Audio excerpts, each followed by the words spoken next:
కేసీఆర్ పెట్టిన పథకం మీకు ఇష్టం లేకపోతే పేరు మార్చుకో, ఇందిరమ్మ బంధన్ పెట్టుకో, ఇంకో బంధన్ పెట్టుకో, ఏదో ఒకటి పెట్టుకో, కానీ పైసలు ఇవ్వు.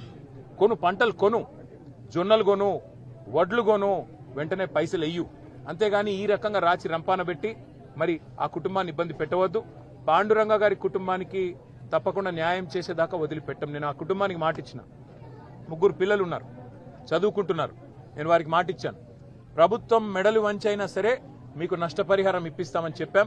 25 లక్షల రూపాయలు ఇచ్చి తీరాల్సిందే.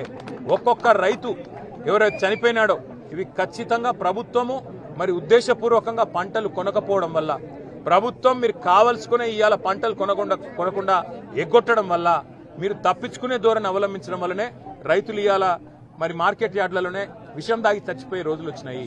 అందుకే ఆ కుటుంబానికి న్యాయం జరిగేదాకా మా ఎమ్మెల్యే అనిల్ జాదవ్ గారు, పెద్దలు జోగు రామన్న గారు, మా ఆసిఫాబాద్ ఎమ్మెల్యే శ్రీమతి కోవా లక్ష్మి గారు, మేమందరం కూడా ఈ జిల్లా నాయకత్వం మొత్తం, మా రాష్ట్ర నాయకత్వం కూడా అండగా ఉంటుంది. ఇవాళ మేమందరం కూడా ఒక శాసనసభ్యుల బృందంగా ఇక్కడికి వచ్చినాం.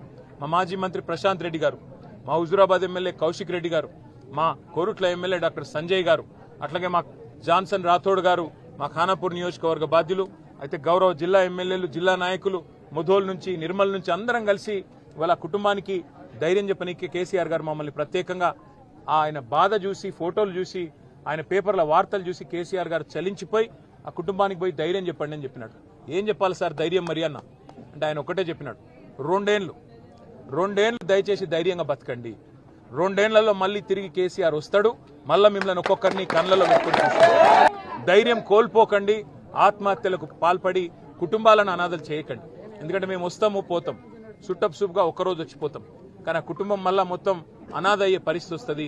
కాబట్టి దయచేసి రైతన్నలు ఎక్కడున్నా రాష్ట్రంలో ప్రభుత్వం పంటలు కొనకపోతే కాళ్ళు పట్టుకోకండి, కాలర్ పట్టుకోండి, నిలదీయండి, మీకు మేము అండగా ఉంటాం. రోడ్ ఎక్కకండి, కాంగ్రెస్ వల్ల ఇంటి ముంగట కూర్చోండి. ఏమాయే మాటలు ఎక్కడ పోయినాయని అడగండి. 15,000 రైతు భరోసా ఎడబాయ్, 500 బోనస్ ఎడబాయ్, నువ్వు చెప్పిన మాటలు ఎక్కడబాయ్ అని నిలదీయాలి. అవసరమైతే మీ ఎంబడ మేము నడుస్తాం. కానీ ప్రాణాలు తీసుకొని మీ పిల్లల ప్రాణాలు, మీ కుటుంబాన్ని అలా అనాథ చేస్తే మేమేదో సుట్టపు సూపుకు వచ్చిపోతాం, కానీ తర్వాత వాళ్ళ అవస్థ పడతారు.